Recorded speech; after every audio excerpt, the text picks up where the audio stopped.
Today I have superwoman, super mom, and the future mayor of Inglewood, Raina Carrillo. Raina, how are you today? I am blessed. I'm so happy that I'm here. Thank you, Shylo, for having me. I'm super excited. Not only are you all the things, you're also a friend. And we've gotten to know each other over the last few months and excited for your campaign for sure.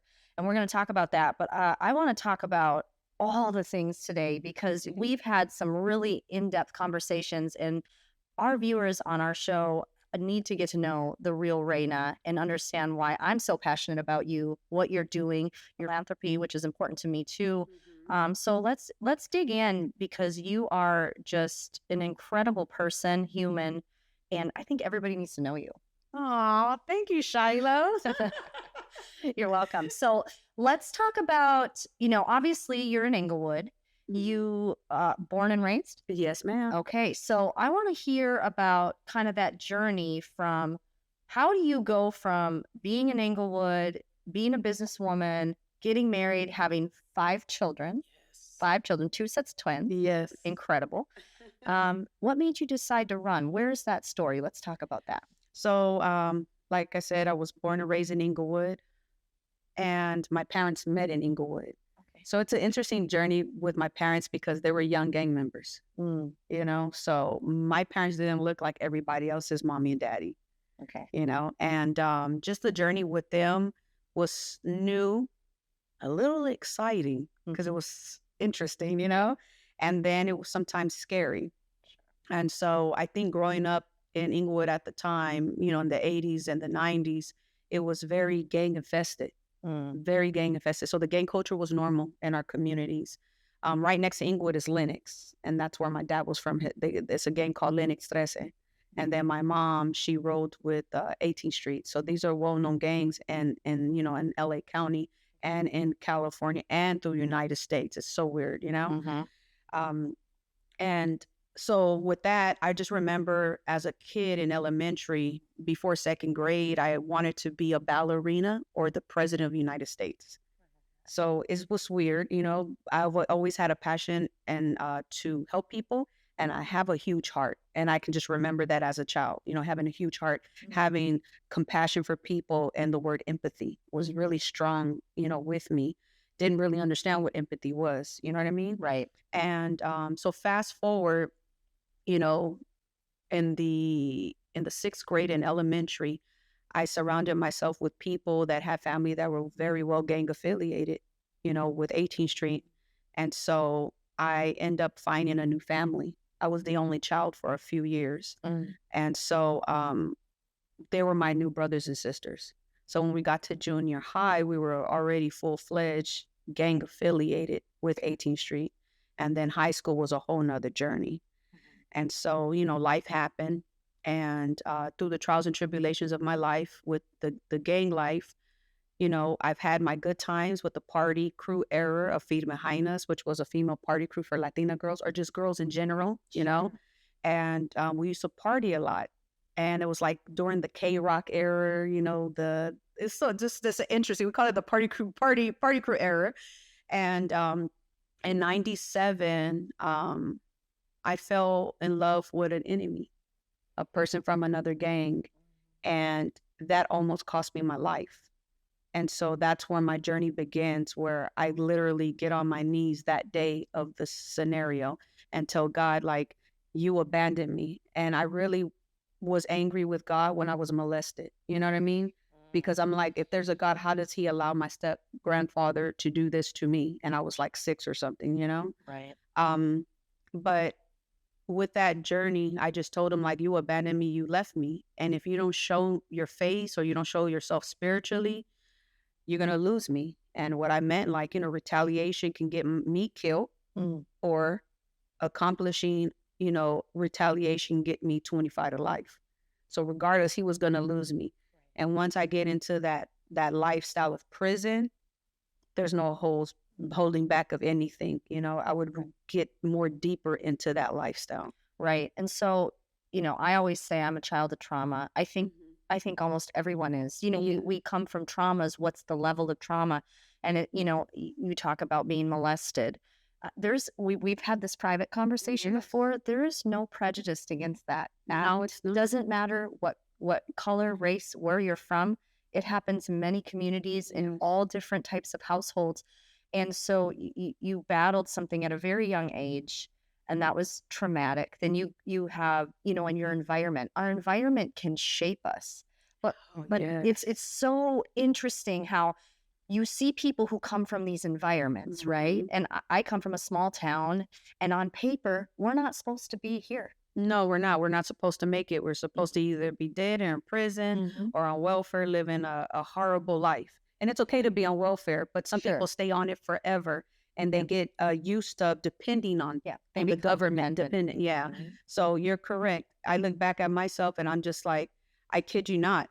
Like, till this day, I'm still like pinching myself because I'm like, dang God, like you got me on this journey.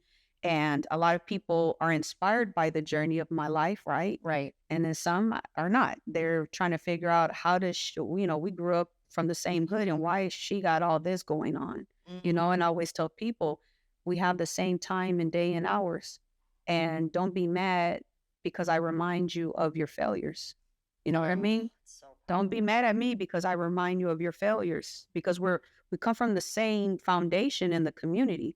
But what happened is the shift was the mindset. yes. And the mindset is everything. And I haven't even arrived yet. You know what I mean? I have not arrived yet, but I know where God is putting me, bringing me to.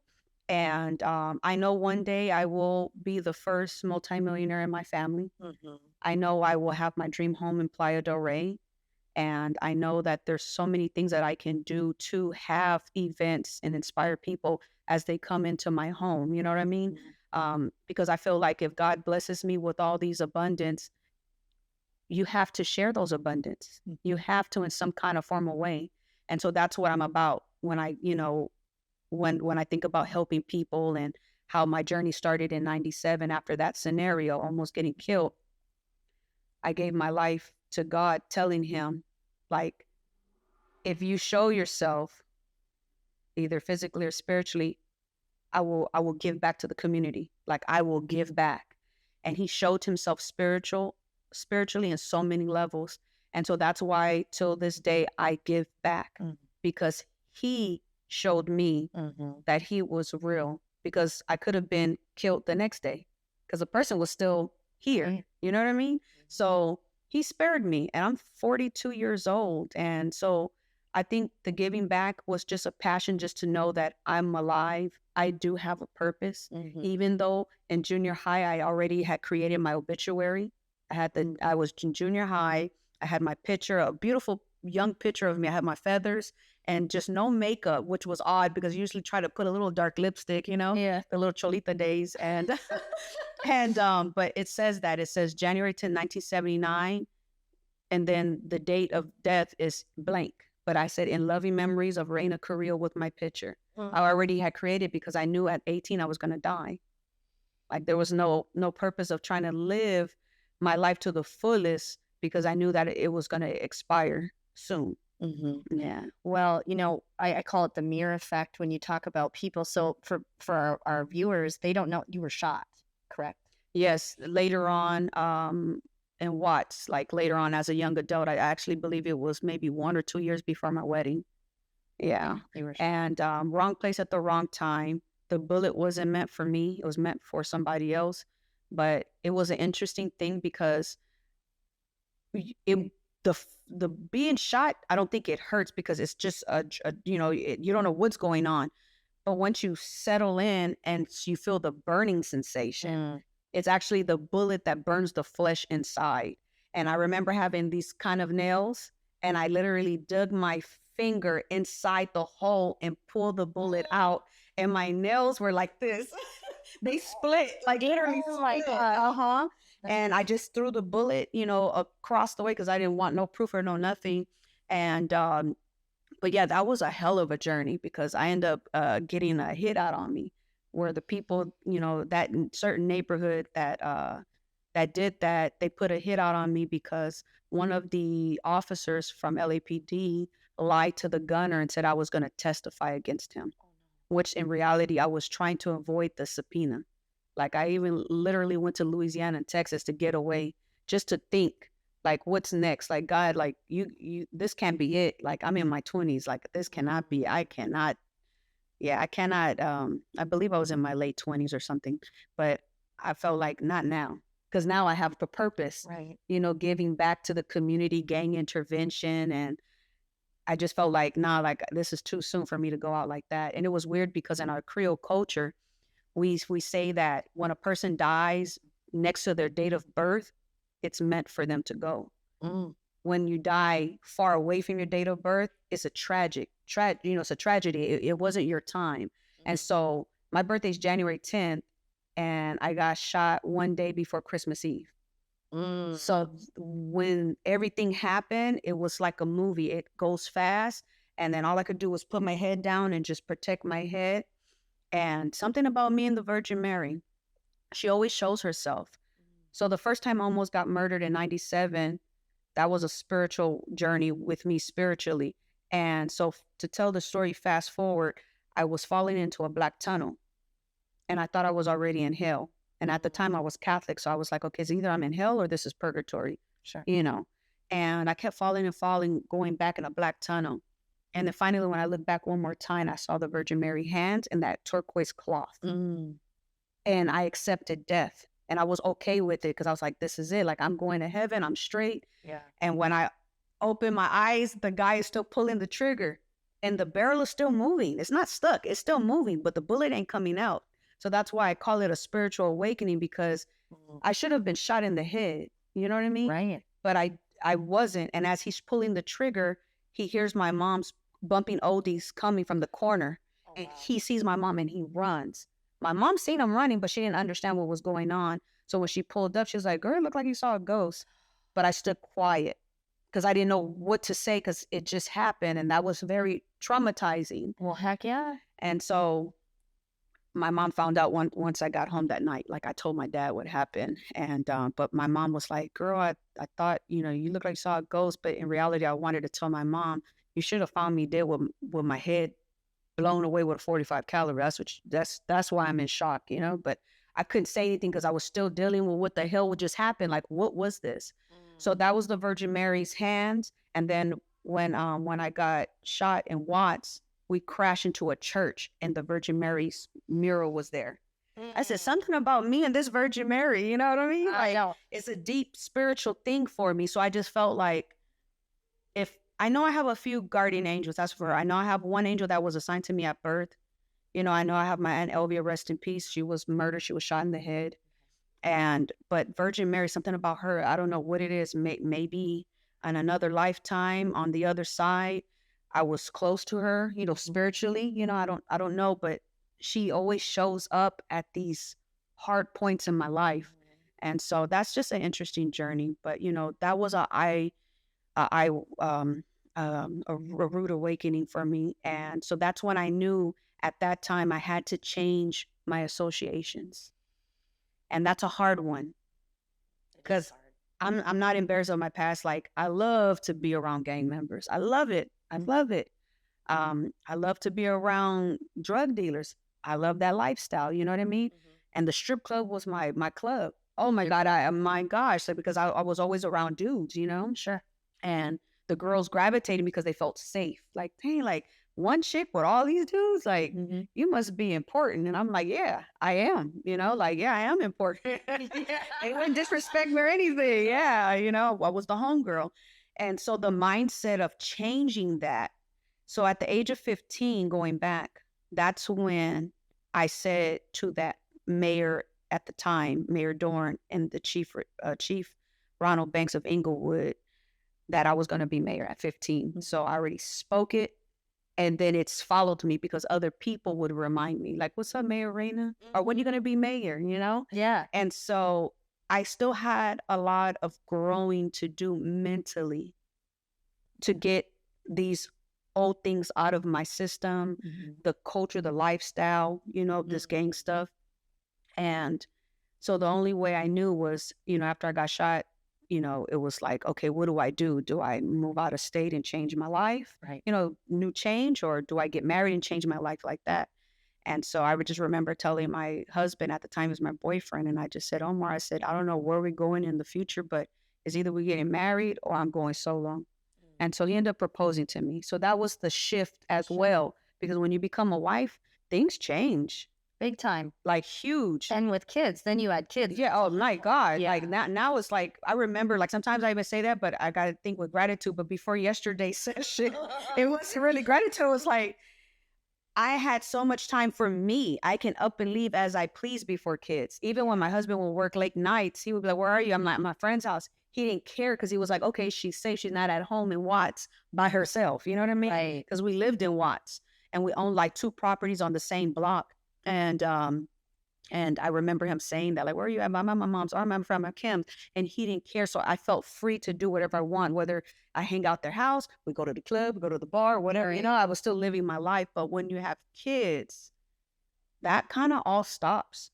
Oh yeah, heck yeah. So let's do full circle real quick. Yes. Because when I talk about the mirror effect, what I was saying earlier, you're talking about when you make that change, and it doesn't matter if you're from the hood, Yeah. whatever, when you change, the people around you either come with or they're not happy, because what you're showing them is a mirror of what they are. And they were with you.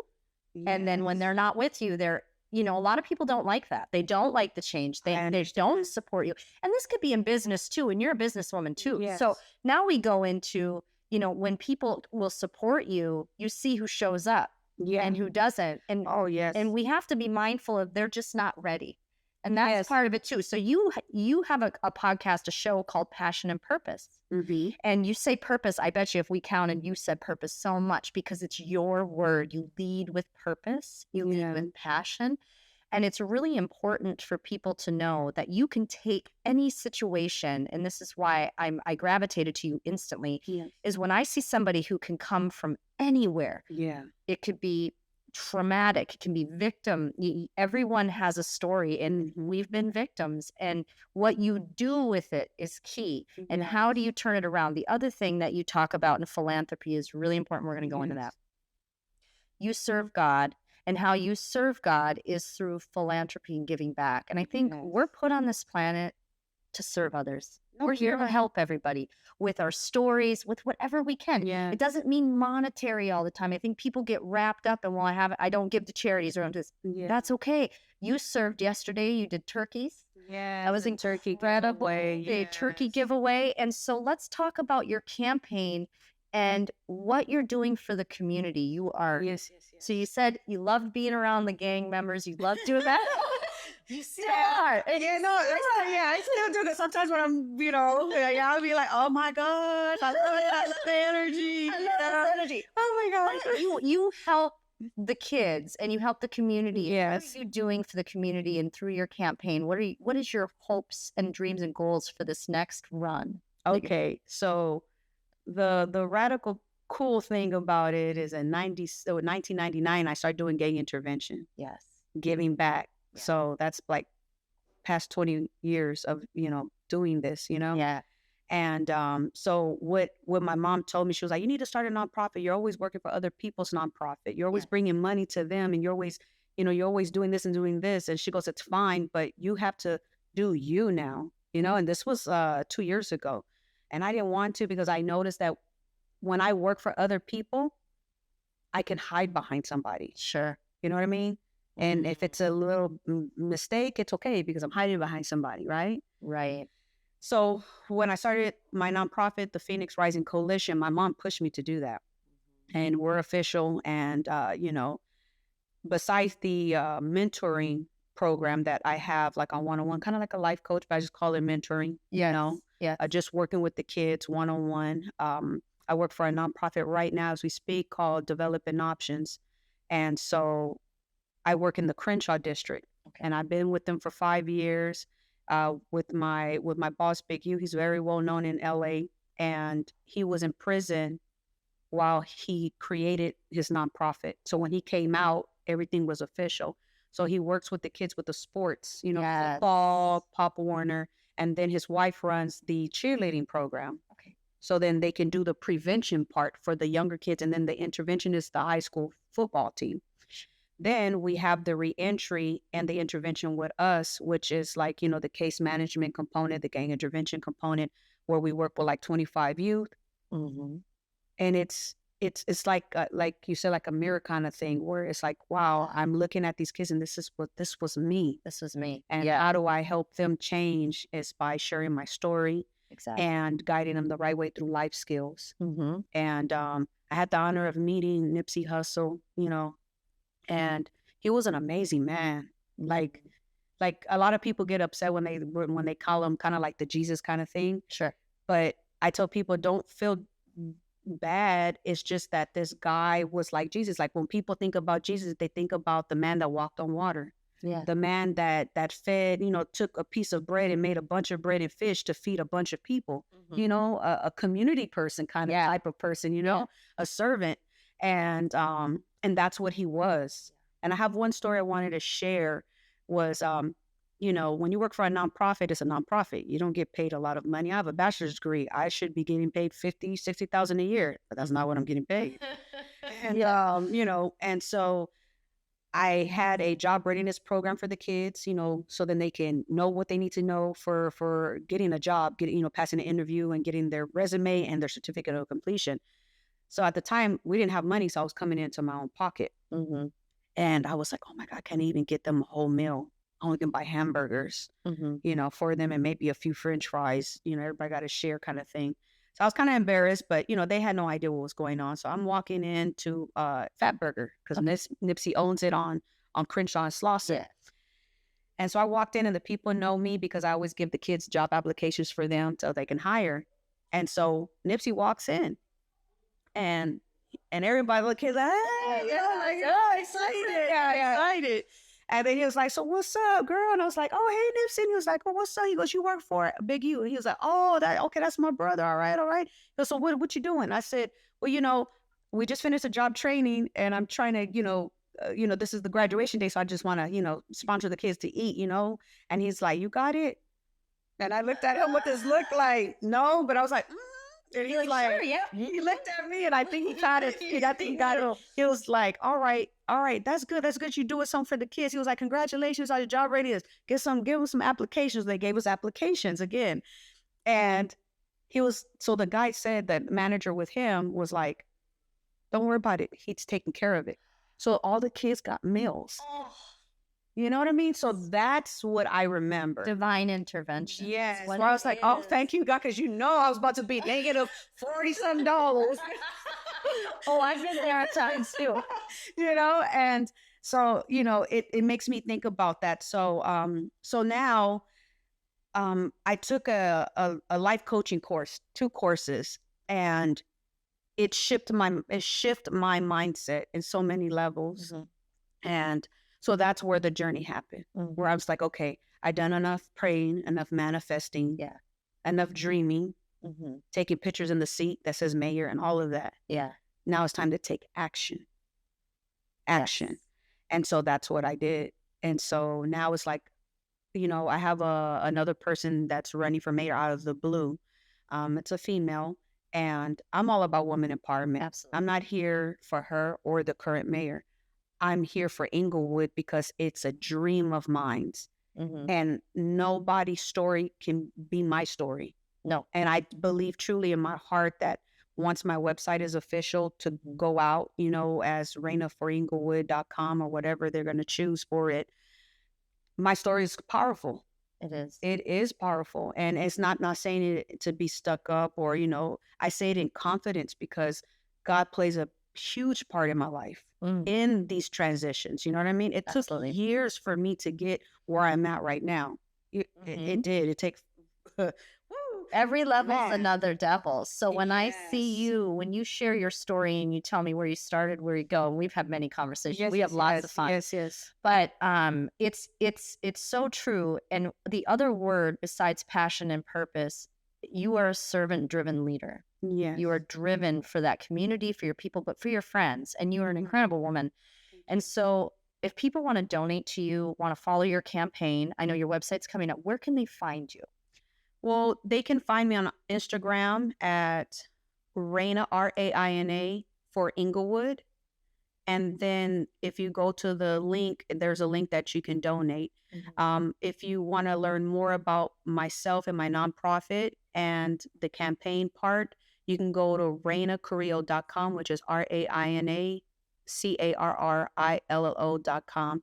And you can either donate to the nonprofit, because our next project is December 18th, the toy giveaway. Yeah. So before the mayor, God has set in my heart to give back 3 ways. And the 3 ways was, number one, the backpack I'm sorry, the backpack school supplies giveaway. Yeah. That was a success. Yes, it was. It was. It was a success. I seen God move, like, man, that day of the event, I got an extra $1,000. So I was able to get more than the 410 backpacks they needed. That's incredible. So that was a beautiful thing. And you can find me on the Phoenix Rising Coalition on Instagram, so you can see pictures. And then we just did the turkey drive. I mean, the turkey giveaway. I'm sorry, it's not the drive. It's the turkey giveaway. We were able to help 30 families, that were in need. And so the next step, I had told the principal, because he's such an amazing guy. Shout outs to Principal Gregory. I want to also do the beginning of December, through my nonprofit, a teacher and staff appreciation day. That's wonderful. Where I go to Subway and just order all the boxes, because COVID situation, but all of that is like closed up. Yeah. And each teacher, and I can celebrate them for doing an awesome job. Yeah. Being an educator and just allowing me to utilize my nonprofit through their elementary school, which is the school that I went to, Worthington Elementary. All comes full circle. Yes, it does. It all comes. And so the next project is the toy giveaway, December 18th. I'm fundraising next week soon. I'm gonna create a flyer, start fundraising, and then after that, then the journey starts. And publicly, I will announce running for mayor in March. Okay. Yes, because they told me we have to hit a goal of 100,000 by March 1st. You're gonna blow past it. Yeah. Yeah, it's happening. So they're like, we're going to do that. And then the website will be official, and then you can announce it proudly, because once I announce it, people are going to want to know where to go. And then they can go to my website for the campaign. I'm hoping they can get the Raina for Inglewood, because I love it. Like, I even want hashtag t-shirts, Raina for Inglewood, because born and raised in Inglewood, gave back as a gang interventionist in Inglewood. And now I'm following my dream to run for mayor of Inglewood. So I am excited, because when I win next year, I'm going to be the first woman mayor of Inglewood. And I am going to be the first Mexican Creole mayor of Inglewood. So it's really exciting about that. I'm really, really excited about that. It is. And I'm going to throw up your shirts and some things on my website. I know. Isn't that good? I love it. Thank you. Absolutely. We'll have some things on my website on my new website's launching. So we'll have all that up there, so it's easy to buy. Yes. And as we wrap, I just want to say thank you for coming in and sharing your journey. There's way more to the story, but I know that there's a lot of people listening, watching, that are already drawn to you. And I know I am. And so we will see you when you become mayor. We will be cheering you on and be part of the campaign. So following me too, I will be part of this campaign through the next few months as well. And we're just so proud of you. So thank you for showing up today. And thank you for inviting me and allowing me to share my story. Yeah, absolutely.